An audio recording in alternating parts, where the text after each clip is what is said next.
नमस्कार, good morning India. आप देख रहे हैं एनडीटीवी इंडिया। मैं हूं शशांक सिंह। खबरों की शुरुआत करते हैं रूस और यूक्रेन के बीच जारी जंग की खबर के साथ, जिसका आज पांचवां दिन है और पांचवें दिन भी लगातार रूस की तरफ से आक्रामक रवैया बरकरार है। हमला लगातार जारी है। इस बीच बड़ी खबर यह है कि रूस और यूक्रेन के प्रतिनिधिमंडल के बीच बातचीत होगी। बातचीत बेलारूस सीमा पर होगी। हालांकि अब तक बैठक का समय तय नहीं किया गया है यूक्रेन की ओर से, लेकिन यह बयान आया है और साफ किया है यूक्रेन ने कि यह बैठक बिना शर्त की होगी।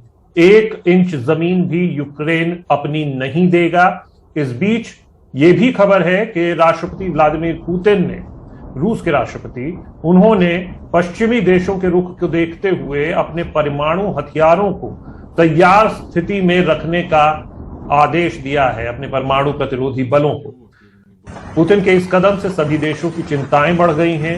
रूसी राष्ट्रपति पुतिन के रूसी परमाणु बलों के हाई अलर्ट पर रखने के आदेश के बाद परमाणु निगरानी एजेंसी ने भी एक अहम कदम उठाया है, एक बैठक करने का फैसला किया है और यह बैठक बुधवार को होगी, जिसमें 35 देशों के प्रतिनिधि शामिल होंगे।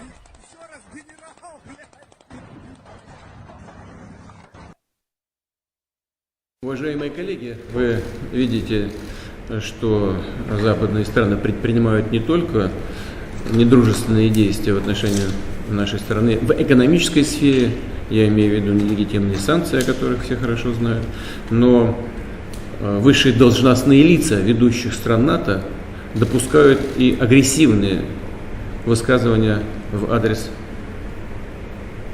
нашей страны. Поэтому приказываю министру обороны и начальнику генерального штаба перевести силы сдерживания российской армии в особый режим несения боевого дежурства.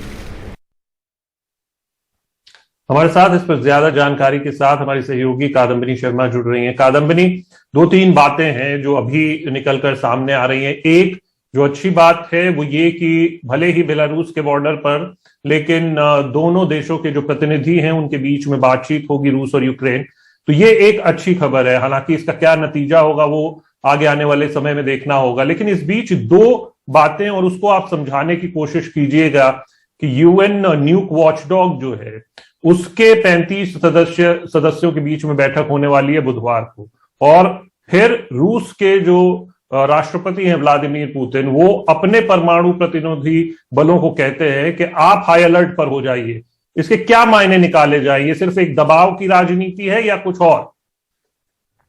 देखिए शशांक, इसे पश्चिम में जो नेता है वो इसे दबाव की ही राजनीति बता रहे हैं, लेकिन अपने आप में ये इतनी चौंकाने वाली बात है और इतनी खतरनाक बात है कि जो वॉचडॉग है, न्यूक्लियर वॉचडॉग, उनकी बैठक जैसा आपने बताया वो बुधवार को बुलाई गई है। क्योंकि एक चीज बहुत साफ की गई है कि रूस ने यहाँ पर आक्रमण किया है।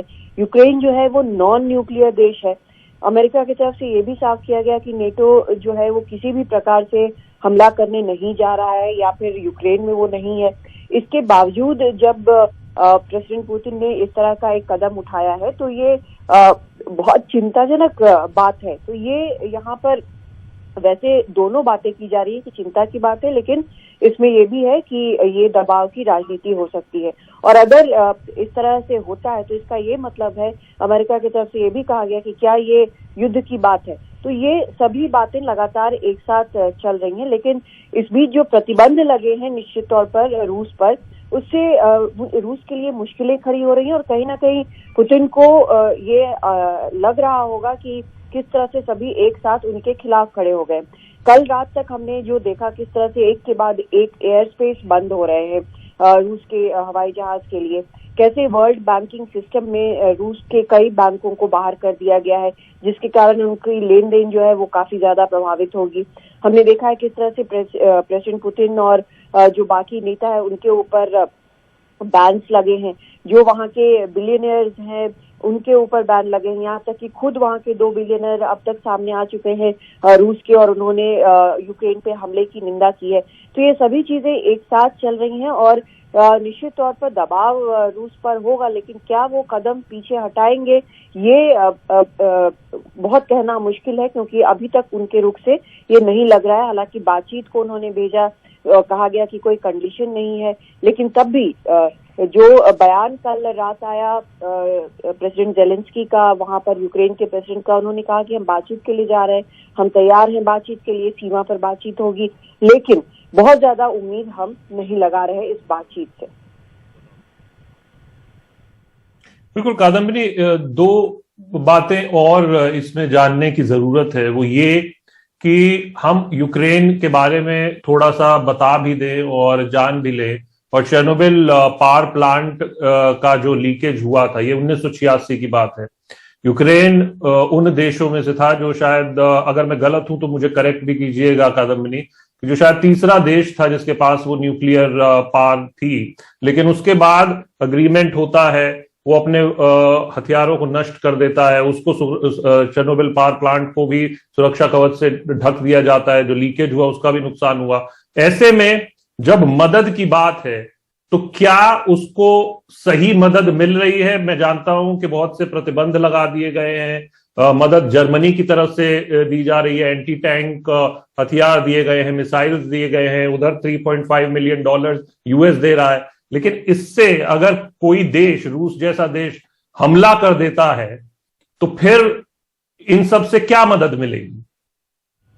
देखिए, मदद ये मिलेगी कि एक तो हथियार लगातार उनके पास पहुंच रहे हैं। जर्मनी और स्वीडन के हथियार देने का बिल्कुल अलग मायने है, क्योंकि ये लोग ऐसा करते नहीं हैं और उनका जो इतिहास रहा है उसको देखते हुए इससे बिल्कुल अलग रहते हैं, लेकिन ऐसा उन्होंने किया है। जर्मनी का तो मैं यहाँ तक कहूंगी कि उन्होंने अपनी जो डिफेंस जो स्ट्रैटेजी है, जो उसमें पैसे लगाते हैं, वो पूरी पॉलिसी उन्होंने बदल दी है।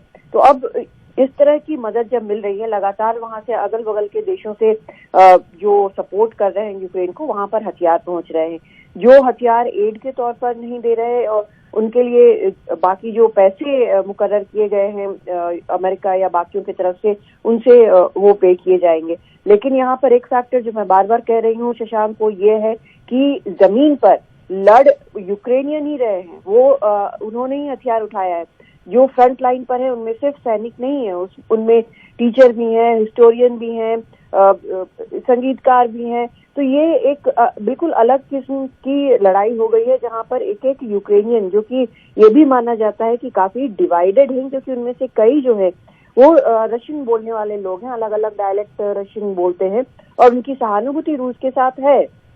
इसको लेकर कहा जाता है, खासकर मरियोपोल इलाके में जो रूसी एथनिसिटी के लोग हैं वो ज्यादा है। तो इस तरह की चीजें वहां पर है। तब भी हम देख रहे हैं कि किस तरह से एक जबरदस्त रेजिस्टेंस जो है वो रूस के सामने है, जो कि शायद उम्मीद नहीं कर रहा होगा कि 72 घंटे से ज्यादा ये लड़ाई चलेगी। लेकिन लड़ाई चल रही है, मदद मिल रही है, लगातार हथियार मिल रहे हैं, फाइटर जेट्स भी अब मिल रहे हैं।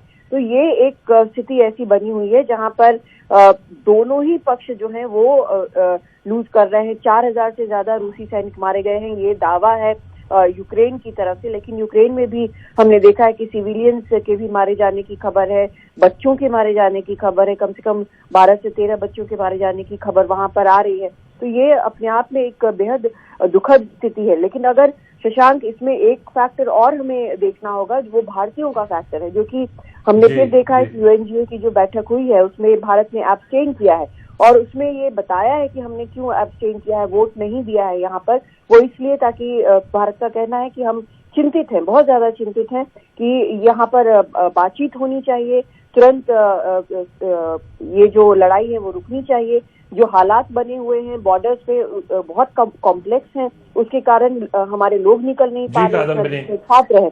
तो ये एक स्थिति भारत के सामने भी बहुत बड़ी समस्या खड़ी हो गई है। शशांक जी कादम्बिनी, शुक्रिया इसको विस्तार से समझाने के लिए। हमारे दर्शकों के लिए पूरे विश्व की इस स्थिति पर नजर बनी हुई है, ना सिर्फ रूस और यूक्रेन की। और रूस ने यह भी साफ किया, व्लादिमीर पुतिन का जो बयान था कि अगर कोई और देश किसी भी तरीके से इसमें बीच में पड़ता है तो उसके ऐसे परिणाम उसे भुगतने होंगे जो इतिहास में कभी न देखे गए न सुने गए। तो ये समय बताएगा कि आगे क्या होता है, लेकिन इस बैठक का, इस मीटिंग का, दोनों देशों के बीच जो प्रतिनिधियों के बीच बैठक होने जा रही है, मीटिंग होने जा रही है बेलारूस के बॉर्डर पर, उससे सभी की उम्मीदें टिकी हुई है। एक छोटा सा ब्रेक। और यूक्रेन और रूस के बीच जारी जंग 5वें दिन में पहुंच चुकी है। ऐसे में खार्किव में लोग अपनी जान बचाने के लिए बंकरों में छुपे हुए हैं, जहां खाने पीने की उन्हें किल्लत हो रही, परेशानी का सामना करना पड़ रहा है और यही वजह है कि वो बीमार पड़ने लग गए हैं। ऐसे हालात में अब बीमारों को इलाज देने की कोशिशें की जा रही हैं।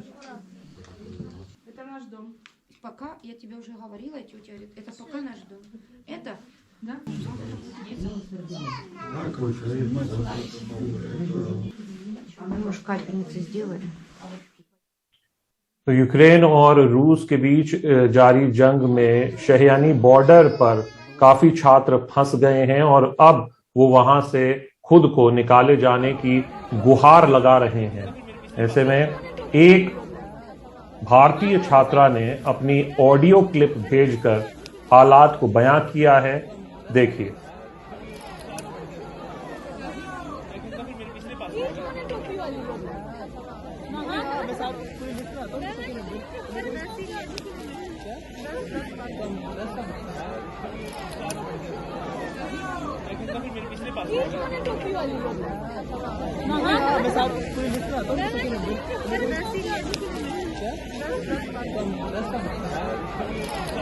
खोला था, यूक्रेनियंस को घेर लिया था और सिर्फ यूक्रेनियंस को अंदर भेज रहे थे। हम लोग ने बाद में काफी प्लीड किया, हमारे साथ हमारे इंडियन बॉयज ने काफी प्लीड करने के बाद उन्होंने सिर्फ इंडियन गर्ल्स को पहले एक्सेप्ट किया और उसके बाद पुलिस आई और पुलिस ने बहुत मारा इंडियन बॉयज को मारने के बाद दे इवन टॉर्चर्ड बॉयज। और टॉर्चर कैसे किया, जिसको आस्थमा था उसको स्टम करके हम सबको दिखाया कि हाउ ही इज ब्रेथलेस। उसके बाद रात को आई थिंक अराउंड 11-12 बजे और यहाँ पे आने के बाद जो गार्ड्स थे उन्होंने बाद में लाइन में हम लोग अंदर गए तो अंदर वीजा में देयर इज सम गेम, कुछ तो जो आपको खेलना है, हंटर गेम करके, मुझे नहीं पता वो क्या होता है। उधर जाने के बाद वो रॉड लेके खड़े थे, गन लेके खड़े थे और फिर उसके बाद हमें उन्होंने बोला कि this is you have to, आपको ये गेम खेलना है, उससे वीजा मिलेगा। और जो लोग वहाँ पे थे उनको लात से मारा है, हाथ से मारा है, लड़का लड़की कुछ नहीं देख रहे यहाँ पे। रोमानिया के बॉर्डर पर 5 से 8 किलोमीटर पैदल चलकर ये छात्र पहुंच रहे हैं, लेकिन यूक्रेन में बहुत से छात्र फंसे हुए हैं। वो अपनी आप बीती भी सुना रहे हैं, बता रहे हैं किस दिक्कतों का सामना उन्हें करना पड़ रहा है। सुनिए। हम यही रिक्वेस्ट कर रहे हैं एम्बेसी को, गवर्नमेंट को, कि हमें यहाँ से इवैक्यूएट किया जाए। यहाँ पे कंडीशन बहुत बुरी हो सकती है, हमें यहाँ से निकलना बहुत ज़रूरी है। हम यहाँ पे नहीं रह सकते, हमारे पास कैश ख़त्म होता जा रहा है, पानी की सप्लाई हॉस्टल में ख़त्म हो रही है, इलेक्ट्रिसिटी बंद हो सकती है, हमें ये भी इन्फॉर्म किया जा रहा है। शायद यहाँ पे मोबाइल कनेक्शंस वो भी जा सकते हैं, हम अपने पेरेंट्स को भी नहीं कांटेक्ट कर पाएंगे। हम कितना टाइम रहेंगे यहाँ पे, कितना टाइम रुकेंगे? यहाँ के हालात कीव पे कितने अटैक हो रहे हैं और सिर्फ अब लवीव बचा है। हमें रेड अलर्ट्स ऑलरेडी आ रहे हैं कि अब लवीव पे ही नेक्स्ट अटैक है। हमें अपनी गवर्नमेंट पे, अपनी एम्बेसी पे पूरा भरोसा है। बस हम यही रिक्वेस्ट कर रहे हैं कि इस पूरी सिचुएशन को प्लीज़ हैंडल जल्दी से जल्दी किया जाए और हमें इवैक्यूएट किया जाए जल्दी से जल्दी। हम यहाँ मेडिसिन पढ़ने आए थे, हम यहाँ पढ़ने आए थे, हमें प्लीज़ यहाँ से बचाया जाए, हमें यहाँ से लेके जाया जाए। ये दिक्कतों का सामना इन छात्रों को करना पड़ रहा है और यही वजह है कि यूक्रेन में जो हालात बने हुए हैं यूक्रेन रूस की जंग के चलते, वहां से छात्र रोमानिया बॉर्डर पर पहुंच रहे हैं। भारतीय छात्रों का हम जिक्र कर रहे हैं और वहां पहुंचने के बाद उन्हें रोमानिया में दाखिल नहीं किया जा रहा है, जिसके बाद वो किस तरीके की परेशानियां झेल रहे हैं ये सुनिए। और आज हम लोग आए हुए हैं रोमानियन बॉर्डर इवैक्यूएशन के लिए। इसका हम लोग को नोटिफिकेशन आया था एम्बेसी से कि आप लोग बॉर्डर तक कम से कम पहुंच जाइए। 4 बॉर्डर हम लोगों को बताया गया था, रोमानियन, हंगरी, पोलैंड और स्लोवाकिया। तो हम लोग रोमानियन बॉर्डर को चूज़ किए और रोमानियन बॉर्डर के लिए ट्रांसपोर्टेशन हमारे पास नहीं था, हालात बहुत ख़राब थे, बहुत मुश्किल से कोई भी बस नहीं मिल रहा था, लेकिन फिर भी किसी तरह अरेंज करके हम लोग अपने थ्रू, और बहुत बार हम लोग ट्राई भी किए कि गवर्नमेंट को हम लोग एक्सप्लेन करें कि हम लोग ट्रांसपोर्टेशन अरेंज कर दीजिए, we will bear the cost, लेकिन ये नहीं हो पाया। लेकिन फिर भी हम लोग किसी तरह आए, क्योंकि नोटिफिकेशन आया था आप बॉर्डर पर पहुँच जाइए, कम से कम बॉर्डर से हम आपको ले लेंगे, वहाँ पर कर लेंगे सारा काम। लेकिन जब हम लोग यहाँ पे आए तो हमें कोई ये नहीं, 8 किलोमीटर पहले उतारा गया और पैदल चल के हम लोग 8 किलोमीटर आए रात के 2 बजे। और जब यहाँ पे आए हम लोग देखे कि कितना मुश्किल से हुआ। सारे कंट्रीज़ के स्टूडेंट को बहुत ही इज्जत के साथ लेके जा रहे हैं, सिवाय इंडियंस के। हमको पता नहीं क्यों ऐसे कर रहे हैं ये लोग, मुझे नहीं पता, लेकिन बहुत ही गंदा व्यवहार किया इन्होंने। और जब यहाँ पे ठंड इतनी है कि हम बता नहीं सकते, इतना ठंड, और कुछ शेल्टर नहीं है, वॉशरूम का कोई ये नहीं है, शेल्टर नहीं है, कहीं पे कुछ खाने पीने का कुछ ये नहीं है, रेस्टोरेंट नहीं है, पूरा ओवर क्राउडेड हो गया है और हम लोग पूरा अस्त व्यस्त हो गए। और सब कंट्रीज़ के स्टूडेंट एकदम बहुत इज्जत से, बहुत अच्छे तरीके से वो लोग को निकाला जा रहा है, लेकिन हम लोग को बहुत ही गलत व्यवहार और कोई इज्जत नहीं, कुछ नहीं। और कोई ऑफिशियल अभी भी हम लोग से बात करने के लिए नहीं आया। और यहाँ पे हम लोग बहुत दुखी हैं इंडियन गवर्नमेंट से। हमें विश्वास नहीं हो रहा कि हमारे गवर्नमेंट हमारे साथ इस तरह धोखा करेगी। 2012 के परिसीमन में बनी वाराणसी की रोहनिया सीट पटेल बहुल्य सीट मानी जाती है। यहां से सभी पार्टियों ने पटेल उम्मीदवार उतारे हैं, लेकिन पटेल समाज किसे अपना नेता चुनती है, किसके पक्ष में वोट डालती है, ये देखना दिलचस्प होने वाला है और इसी को तलाशती है हमारी ये रिपोर्ट। देखिए।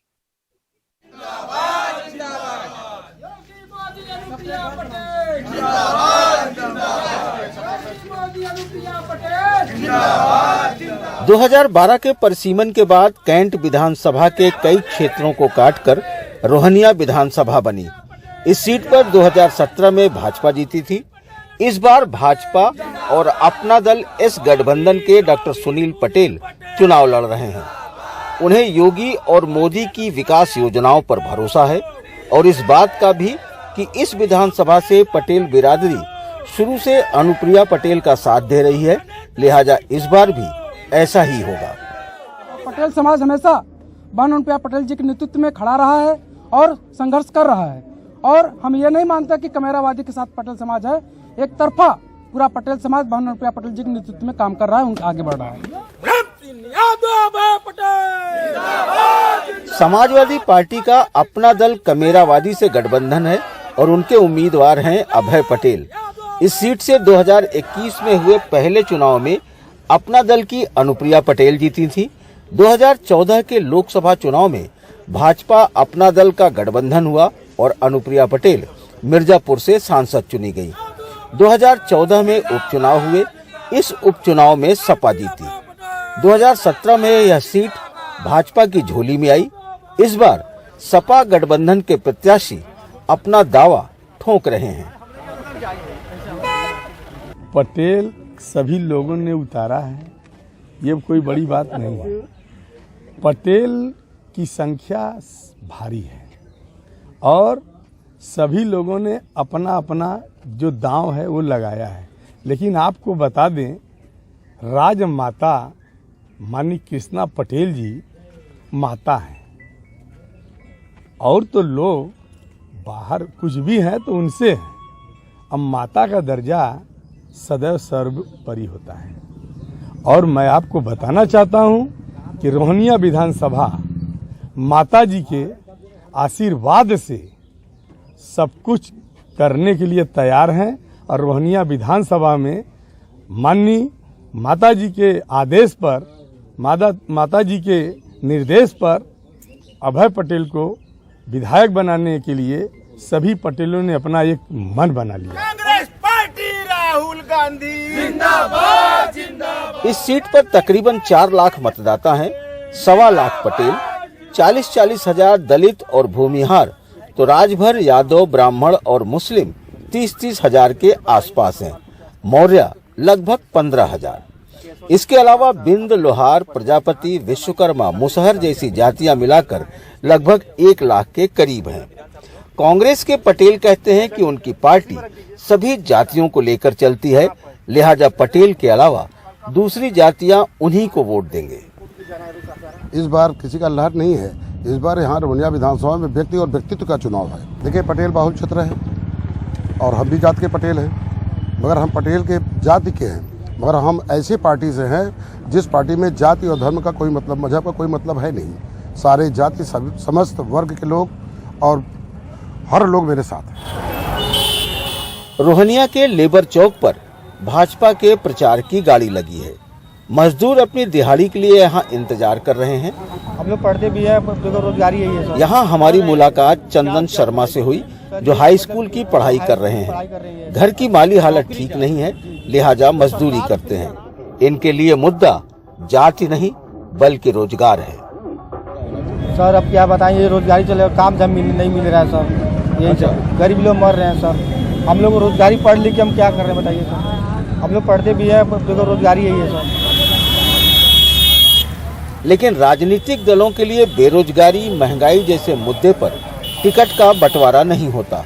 तभी तो भाजपा, कांग्रेस, सपा ही नहीं, बहुजन समाज पार्टी और आम आदमी पार्टी ने भी पटेल उम्मीदवार ही यहाँ से खड़े किए हैं। पटेल बिरादरी की बहुतायत वाली रोहनिया विधानसभा क्षेत्र में सभी पार्टियों का पटेल बिरादरी के प्रत्याशी पर भरोसा जताना एक तरफ जहां ये बताता है कि किस कदर सभी पार्टियां पूर्वांचल में पटेल बिरादरी को साधने में जुटी है, तो वहीं ये भी दिखाता है कि पूर्वांचल में सभी पार्टियां छोटी छोटी जातियों के नैया पर सवार होकर चुनावी बैतरणी पार करना चाहती हैं। अब इसमें देखने वाली बात ये होगी कि किसकी नैया पार होती है और किसकी नहीं। वाराणसी से पुरुषोत्तम के साथ Ajay Singh, NDTV India. Good morning India में आपका स्वागत है। मैं हूं शारिक खान। रूस के यूक्रेन हमले का आज 5वां दिन है। बीते 5 दिन से लगातार रूस हमले जारी रखे हुए हैं। इस बीच एक बड़ी खबर है कि रूस और यूक्रेन के प्रतिनिधिमंडल के बीच बातचीत होगी। यह बातचीत बेलारूस सीमा पर होगी। हालांकि अब तक इस बैठक का वक्त तय नहीं। यूक्रेन की ओर से बयान आया है, उन्होंने साफ कर दिया कि यह बातचीत बिना शर्त होगी और यूक्रेन किसी भी कीमत पर सरेंडर नहीं करेगा और वो अपनी 1 इंच जमीन भी नहीं देगा। इस बीच एक बड़ी खबर यह है कि रूस के राष्ट्रपति पुतिन ने पश्चिमी देशों के रुख को देखते हुए अपने परमाणु हथियारों को तैयार स्थिति में रहने का आदेश दिया है। पुतिन के इस कदम से सभी देशों की चिंताएं बढ़ गई हैं। रूसी राष्ट्रपति पुतिन के परमाणु बलों के हाई अलर्ट पर रखने के आदेश के बाद परमाणु निगरानी एजेंसी ने भी एक अहम बैठक करने का फैसला किया। यह बैठक बुधवार को होगी, जिसमें 35 देशों के प्रतिनिधि शामिल होंगे। इसके अलावा भारतीय समय अनुसार आज रात 8:30 बजे यूक्रेन संकट पर यूएन महासभा की बैठक होगी। इस बैठक में 193 देश शामिल होंगे। आपको बता दें, यह बैठक 40 साल बाद हो रही है। Уважаемые коллеги, вы видите, что западные страны предпринимают не только недружественные действия в отношении нашей страны в экономической сфере, я имею в виду нелегитимные санкции, о которых все хорошо знают, но высшие должностные лица ведущих стран НАТО допускают и агрессивные высказывания в адрес нашей страны. Поэтому приказываю министру обороны и начальнику генерального штаба перевести силы сдерживания российской армии в особый режим несения боевого дежурства. हमारे सहयोगी कादम्बनी शर्मा इस वक्त हमारे साथ मौजूद हैं। सीधे उनके पास चलते हैं और उनसे समझते हैं। कादम्बनी, यूक्रेन के राष्ट्रपति ने भले ही कहा हो कि उन्हें बहुत ज्यादा उम्मीद नहीं है, लेकिन बातचीत के शुरू होना एक उम्मीद तो जगाता ही है। देखिए शारिक, अगर बातचीत ईमानदार होती है रूस की तरफ से और यूक्रेन की तरफ से तो भले ही इसके लिए उम्मीद है, लेकिन जो हम रिएक्शंस देख रहे हैं पिछले कुछ वक्त में, जैसे राष्ट्रपति पुतिन ने अपने परमाणु फोर्सेस को अलर्ट रहने के लिए कहा है, उसके बाद उन्होंने ये भी कहा कि यूक्रेन ये ना समझे कि जितनी देर बातचीत हो रही है उतनी देर उनका हमला रुका रहेगा। तो ऐसी चीजें जो है वो बहुत ज्यादा उम्मीद नहीं देती हैं। लेकिन हमने कल सुना जेलेंस्की को, जो कि यूक्रेन के राष्ट्रपति, उन्होंने कहा कि हम बातचीत के लिए तब अभी तैयार हैं यहाँ पर, क्योंकि हम नहीं चाहते कि कोई भी ये कहे कि एक छोटा सा भी मौका अगर बातचीत का युद्ध रोकने का था तो हमने उसका इस्तेमाल नहीं किया। तो आज उम्मीद की जा रही है कि दोनों पक्ष बैठेंगे बेलारूस यूक्रेन की सीमा पर और आगे इस पर बात करेंगे। क्या कुछ निकल कर आता है नाउमीदी के बावजूद, वो देखने वाली बात होगी। लेकिन ये जरूर कहा जा रहा है कि कम से कम एक रास्ता यहाँ पर खुला है। अब ये रास्ता खुला है या नहीं खुला है, वो पहले दौर की बातचीत एक बार साफ हो जाती है, उसके बाद दोनों के बयान किस प्रकार के आते हैं वो देखने वाली बात होगी। तभी साफ होगा कि क्या इस दिशा में आगे बढ़ने की कोई उम्मीद है या नहीं। शारिक कादम्बनी, अगर देखें तो जो पहले खबर कल जब हम आपसे बात करें तो आप बता रही थी कि पहले बैठक बेलारूस के सेंटर में कहीं होनी थी, यूक्रेन ने मना कर दिया था, अब बॉर्डर पर हो रही है। क्या यूक्रेन की यह बात मानी गई? देखिए, ये बात जरूर मानी गई। हमने कल ये भी देखा था कि किस तरह से क्रेमलिन की तरफ से एक फोटो ट्वीट किया गया था। गोमेल इलाका है, वहां के अंदर कुर्सियां लगी हुई थी, लंबी सी मेज थी, तो वहां पर पूरी तैयारी के साथ पहुंचे थे रूस के प्रतिनिधि। उन्होंने ये भी कहा था कि हम 3 बजे तक का इंतजार करेंगे, मॉस्को टाइम 3 बजे तक का, कि यूक्रेन के प्रतिनिधि आते हैं या नहीं आते हैं। लेकिन इस बीच जो भी बातचीत हुई होगी उनकी आपस में, उसके बाद ये तय हुआ कि बेलारूस के बॉर्डर पर, यूक्रेन बेलारूस के बॉर्डर पर बातचीत करने को यूक्रेन के राष्ट्रपति तैयार हो गए हैं। आपको यह भी बता दें कि बेलारूस पूरी मदद कर रहा है रूस की इस हमले में। यहां तक कि कल उसने ये भी कहा कि नॉन न्यूक्लियर से वो न्यूक्लियर होने जा रहा है, क्योंकि इसके लिए वोट हो गए हैं। इसका यह मतलब है कि जो परमाणु हथियार हैं रूस के, वो बेलारूस के अंदर आ सकते हैं, यानी कि वहां ले आके वो दागे जा सकते हैं। ये एक बड़ा डेवलपमेंट है जब इस तरह की एक चीज होती है। यह भी साफ है कि अभी यूक्रेन जो है वो नॉन न्यूक्लियर देश है। तो ये सारे जो समीकरण बनते हैं वो अपने आप में बहुत चिंताजनक है। लेकिन ये जरूर है कि एक पहले दौर की बातचीत, चाहे वो कितनी भी नाउमीदी के साथ शुरू हो रही हो, वो आज उम्मीद है कि होगी। शारिक, कादम्बनी, संक्षेप में युद्ध और बातचीत का साथ साथ चलना क्या बताता है? यही कि अभी भी पुतिन को उम्मीद है कि जो वो 72 घंटे के अंदर करने की सोच रहे थे, अगर वो इस बीच भी कर लेते हैं तो उनके लिए बहुत होगा। क्योंकि हमें रिपोर्ट्स ये भी मिल रही हैं कि बड़ी संख्या में रूस के टैंक और सैनिक जो हैं वो एक बार फिर से कूच कर चुके हैं कीव के लिए। शुक्रिया कादम्बनी इस पूरी जानकारी के लिए। लेकिन आप हमारे साथ बने रहें, ब्रेक के बाद आएंगे तो फिर भारतीय जो छात्र हैं और उनके साथ जो वहां ज्यादतियां हो रही हैं उस खबर पर भी आपसे विस्तार से बात करेंगे। फिलहाल वक्त एक छोटे से ब्रेक का है। यूक्रेन में 15,000 भारतीय अभी भी फंसे हैं, जिसमें से ज्यादातर छात्र हैं। लगातार हो रही रूस और यूक्रेन की लड़ाई से इनकी परेशानी बढ़ती जा रही है। कई शहरों से भारतीय छात्र यूक्रेन के बॉर्डर तक पहुंचे हैं, लेकिन उन्हें रास्ते में और अब बॉर्डर पर काफी दिक्कतें आ रही हैं। यूक्रेन पोलैंड सीमा पर शेहियानी बॉर्डर पर बड़ी तादाद में छात्र फंसे हैं और वो लगातार मदद की गुहार लगा रहे हैं। इसके अलावा रोमानिया, हंगरी, स्लोवाकिया के बॉर्डर पर भी सैकड़ों छात्र जमा हैं।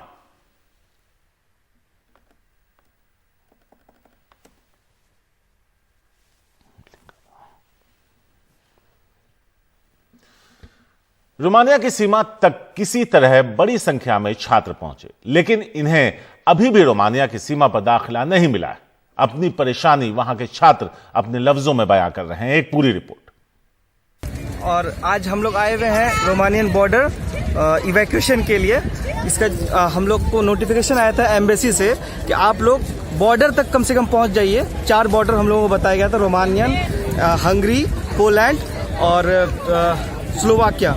तो हम लोग रोमानियन बॉर्डर को चूज़ किए और रोमानियन बॉर्डर के लिए ट्रांसपोर्टेशन हमारे पास नहीं था। हालात बहुत ख़राब थे, बहुत मुश्किल से कोई भी बस नहीं मिल रहा था, लेकिन फिर भी किसी तरह अरेंज करके हम लोग अपने थ्रू, और बहुत बार हम लोग ट्राई भी किए कि गवर्नमेंट को हम लोग एक्सप्लेन करें कि हम लोग ट्रांसपोर्टेशन अरेंज कर दीजिए, we will bear the cost, लेकिन ये नहीं हो पाया। लेकिन फिर भी हम लोग किसी तरह आए, क्योंकि नोटिफिकेशन आया था आप बॉर्डर पर पहुँच जाइए, कम से कम बॉर्डर से हम आपको ले लेंगे, वहाँ पर कर लेंगे सारा काम।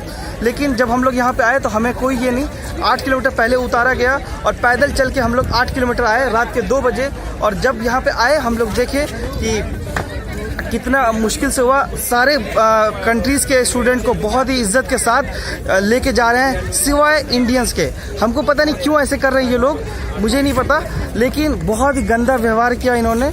और जब यहाँ पे ठंड इतनी है कि हम बता नहीं सकते, इतना ठंड, और कुछ शेल्टर नहीं है, वॉशरूम का कोई ये नहीं है, शेल्टर नहीं है, कहीं पे कुछ खाने पीने का कुछ ये नहीं है, रेस्टोरेंट नहीं है, पूरा ओवर क्राउडेड हो गया है और हम लोग पूरा अस्त व्यस्त हो गए। और सब कंट्रीज के स्टूडेंट एकदम बहुत इज्जत से, बहुत अच्छे तरीके से वो लोग को निकाला जा रहा है, लेकिन हम लोग को बहुत ही गलत व्यवहार और कोई इज्जत नहीं, कुछ नहीं, और कोई ऑफिशियल अभी भी हम लोग से बात करने के लिए नहीं आया। और यहाँ पे हम लोग बहुत दुखी हैं इंडियन गवर्नमेंट से। हमें विश्वास नहीं हो रहा कि हमारे गवर्नमेंट हमारे साथ इस तरह धोखा करेगी। तो वो ये बता रहे हैं कि वहां उन्हें किसी तरह की सहूलियत नहीं मिल रही और ना ही भारत सरकार की तरफ से कोई वहां मौजूद है। बात यही नहीं रुकती है, यूक्रेन की सीमा के पास छात्रों के साथ मारपीट का भी आरोप लगा है।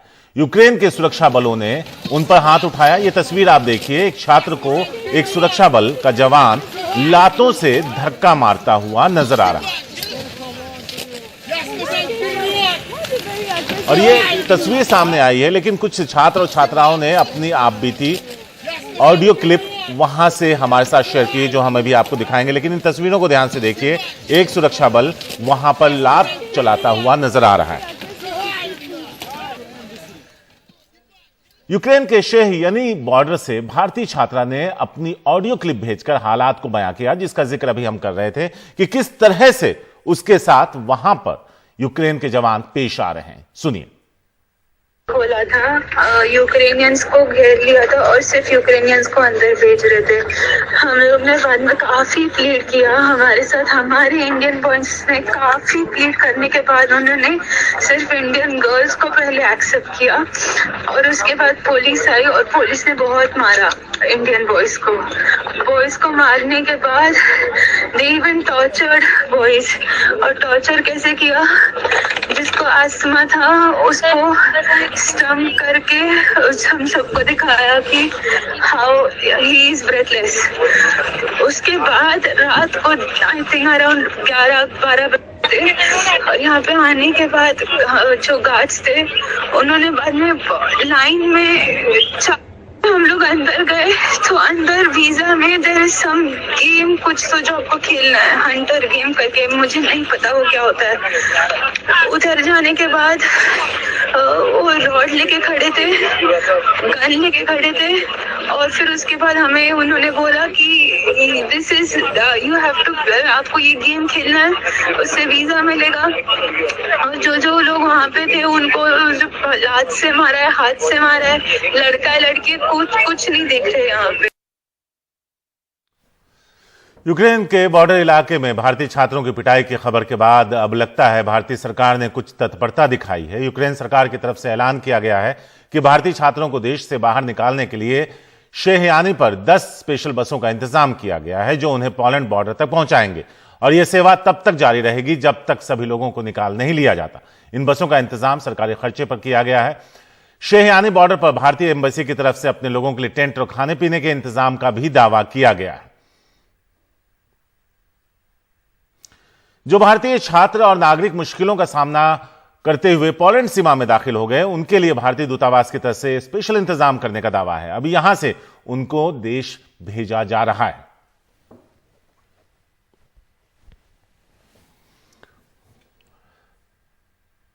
कादम्नी शर्मा है। कादम्नी, कई गंभीर सवाल उठते हैं। जो ऑडियो क्लिप है वो ये बता रहा है कि जिसे अस्थमा है उससे इनहेलर छीन लिया गया, गेम खेलने को बोला गया, पीटा गया, यहां तक कि ये गेम खेलने को बोला गया।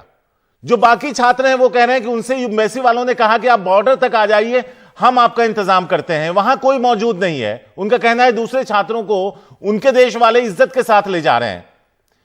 यह बात समझ में आता है कि युद्धग्रस्त यूक्रेन के खास इलाकों में जहां लड़ाई चल रही है वहां मदद नहीं पहुंच सकती, लेकिन बॉर्डर तक खुद परेशानियों से जूझते हुए जब छात्र पहुंचे तो वहां तो यह इंतजाम हो सकता था ना। देखिए शारिक, जो जानकारी मिली है उसमें बहुत बड़ी टीमें नहीं हैं एमईए की। वहां पर दो दो लोग हैं अधिकतर टीमों में, और शायद ये वजह रही है कि मुश्किलें हो रही है। दूसरी चीज जो साफ तौर पर कही गई थी वो ये कि आप हमें बता कर आएं, और कई जगहों पर छात्र काफी परेशान हैं, डरे हुए हैं, इसलिए पहले बॉर्डर पर पहुंच गए हैं। चियानी बॉर्डर की हम जब बात कर रहे हैं वहां पर, तो वहां पर बहुत बड़ी संख्या में लोग पहुंचे हुए हैं, और न सिर्फ भारतीय बल्कि हर नेशनैलिटी के लोग वहां पर पहुंचे हुए हैं और पोलैंड में घुसने की कोशिश कर रहे हैं। इसके कारण वहां पर बहुत बैकलॉग हो गया है। यही वजह है कि एडवाइजरी जो रात आई थी वहां से भारत की तरफ से, भारत के दूतावास की तरफ से, वो कहा गया था कि 10 बसों का इंतजाम किया जा रहा है, और इसमें छात्रों को अलग अलग बॉर्डर्स पे ले जाया जाएगा, वहां से पोलैंड में घुसने का इंतजाम किया जाएगा, और उसके बाद वही बसें जो है वो रहने की जगहों पर होटलों में ले जाएंगी। होटलों में भी इंतजाम किया गया है, भारतीय छात्रों के रहने का और खाने पीने का इंतजाम किया गया है। लेकिन निश्चित तौर पर जो हालात हैं, जो बहुत कॉम्प्लेक्स हालात हैं, उसको देखते हुए ये साफ नजर आ रहा है कि ये अभी पूरी तरह से हो नहीं पा रहा है। छात्र परेशान है वहां पर, और जो तस्वीरें जो आरोप छात्र लगा रहे हैं, ऐसे ही आरोप मिडिल ईस्ट के लोग और जो अफ्रीकन नागरिक हैं जो वो भी लगा रहे हैं। उनका आरोप रेसिज्म का आरोप है उनका, कि इस तरह से उनके साथ व्यवहार किया जा रहा है। कुछ भारतीय छात्रों ने ये भी कहा कि उनको ये कहा गया कि यूक्रेन का साथ यूएन में भारत ने नहीं दिया, इस तरह के भी आरोप लग रहे हैं। लेकिन सबसे बड़ा फैक्टर यह है कि संख्या बहुत ज्यादा है, और वहां पर जिस तरह का केओस फैला हुआ है, तो अभी तक लग नहीं रहा है कि बहुत सुचारू स्थिति हो पाई है भारतीयों को वहां से इवैक्यूएट करने की। हालांकि कोशिशें लगातार जारी हैं। शारिक, कदम ने आप विदेश मंत्रालय लंबे वक्त से कवर करती हैं, हंगरी हो, पोलैंड हो, रोमानिया हो, वहां के बॉर्डर पर वहां का भारतीय राजदूत तो होगा, वहां उनके ऑफिशियल्स भी होंगे। उन बॉर्डर्स पर उस तरफ मौजूद रहकर इसको फैसिलिटेट क्या नहीं किया जा सकता था? क्योंकि जब पूरी दुनिया को पता है कि छात्र वहां बड़ी तादाद में पहुंचे हैं, तो इंतजाम भी उसी हिसाब से हो सकता था। देखिए शारिक, अभी तक हमको जो जानकारी आई है वहां से कि टीमें डेप्यूट की गई हैं, राजदूत वहां पर हैं, ऐसी जानकारी नहीं है। लेकिन जो सीनियर अधिकारी हैं वहां पर, वो वहां पर दो दो की टीमें जो हैं, जो कॉन्टैक्ट पर्सन्स हैं, वो वहां पर मौजूद हैं। अब वहां बाकी जगहों पर, पोलैंड की सीमा पर तो समझ में आता है, जहां के बारे में एडवाइजरी जारी हुई कि बहुत ज्यादा भीड़ है वहां पर, इसलिए मदद करने की कोशिश की जा रही है। लेकिन बाकी जगहों पर क्या हुआ है, अभी इसकी साफ जानकारी हमको है नहीं। वहां से भी शुरू से कहा जा रहा था कि ये 4 जो देश हैं उनके बॉर्डर से इवैक्यूएट करने की कोशिश की जाएगी। अब वहां पर क्या समस्या उत्पन्न हुई है, किस तरह की समस्या है, हम इसको ढूंढने की कोशिश कर रहे हैं कि आखिर वहां पर हुआ क्या, जिसके कारण इन बॉर्डर्स पर भी छात्र अटक जा रहे हैं। शारिक, तो कदमनी, उम्मीद यह की जानी चाहिए कि इन तस्वीरों के सामने आने के बाद भारत सरकार ने इस पर एक कड़ा रुख अख्तियार किया होगा। संक्षेप में बिल्कुल, यूएनएससी में भी आपने सुना भारत के एम्बेसडर को, उन्होंने कहा कि जिस तरह से हालात बन गए हैं, हमें अपने नागरिकों को, खासकर छात्रों को इवैक्यूएट करने में बहुत परेशानी आ रही है और हम बहुत चिंतित हैं। तो निश्चित तौर पर कल रात में भी पीएम ने बैठक की थी, तो निश्चित तौर पर ये इस पर नजर है, कोशिशें जारी होंगी। लेकिन जमीन पर हालात क्या है, ये अभी थोड़ा मुश्किल है कहना। शुक्रिया कादमनी इस पूरी जानकारी के लिए। तो यूक्रेन के खार्किव जैसे शहरों में काफी लोग जान बचाने के लिए बंकरों के अंदर छुपे हैं, जहां खाने पीने की परेशानी हो रही है और कई लोग बीमार भी हो रहे हैं। ऐसे हालात में भी बीमारों को इलाज देने की कोशिश की जा रही है। तो यूक्रेन में बड़ी तादाद में छात्र फंसे हैं, वो अपनी समस्या को लगातार बता रहे हैं। हम यही रिक्वेस्ट कर रहे हैं एम्बेसी को, गवर्नमेंट को, कि हमें यहाँ से इवैक्यूएट किया जाए। यहाँ पे कंडीशन बहुत बुरी हो सकती है, हमें यहाँ से निकलना बहुत ज़रूरी है। हम यहाँ पे नहीं रह सकते, हमारे पास कैश ख़त्म होता जा रहा है, पानी की सप्लाई हॉस्टल में ख़त्म हो रही है, इलेक्ट्रिसिटी बंद हो सकती है, हमें ये भी इन्फॉर्म किया जा रहा है। शायद यहाँ पे मोबाइल कनेक्शंस वो भी जा सकते हैं, हम अपने पेरेंट्स को भी नहीं कांटेक्ट कर पाएंगे। हम कितना टाइम रहेंगे यहाँ पे, कितना टाइम रुकेंगे? यहाँ के हालात कीव पे कितने अटैक हो रहे हैं, और सिर्फ अब लवीव बचा है। हमें रेड अलर्ट्स ऑलरेडी आ रहे हैं कि अब लवीव पे ही नेक्स्ट अटैक है। हमें अपनी गवर्नमेंट पे, अपनी एम्बेसी पे पूरा भरोसा है। बस हम यही रिक्वेस्ट कर रहे हैं कि इस पूरी सिचुएशन को प्लीज हैंडल जल्दी से जल्दी किया जाए और हमें इवैक्यूएट किया जाए जल्दी से जल्दी। हम यहाँ मेडिसिन पढ़ने आए थे, हम यहाँ पढ़ने आए थे, हमें प्लीज यहाँ से बचाया जाए, हमें यहाँ से लेके जाया जाए। मणिपुर के इम्फाल पूर्व, इम्फाल पश्चिम, बिशनपुर, चूड़ाचांदपुर और कांग पोकपी में जिले में आज मतदान हो रहा है। आज यहां मतदान का पहला दौर है और 34 विधानसभा सीटों पर वोट डाले जा रहे हैं। आज 173 उम्मीदवारों की किस्मत का फैसला होना है। मुख्यमंत्री बीरेंद्र सिंह ने इम्फाल में वोट डाला। इन 2 घंटों में हमने आपको कई सारी खबरें दिखाई हैं। अब हम आपको टॉप 5 खबरें दिखाने जा रहे हैं। हम चाहते हैं आप एनडीटीवी इंडिया के यूट्यूब चैनल पर जाइए, इस पोल में हिस्सा लीजिए, बताइए कौन सी खबर है जो आप दिन भर देखना चाहते हैं। पहली खबर, युद्ध के बीच बेलारूस में रूस यूक्रेन वार्ता। नंबर 2 पर, परमाणु हथियारों की चर्चा से सकते में दुनिया। नंबर 3 पर, 40 साल बाद यूएन महासभा की आपात बैठक। नंबर 4 पर, रूस प्रतिबंधों की झड़ी रूस पर, यूक्रेन मदद की बारिश। और नंबर 5 पर, बॉर्डर पर भारतीय छात्रों की पिटाई, यूक्रेन में हुआ यह मामला।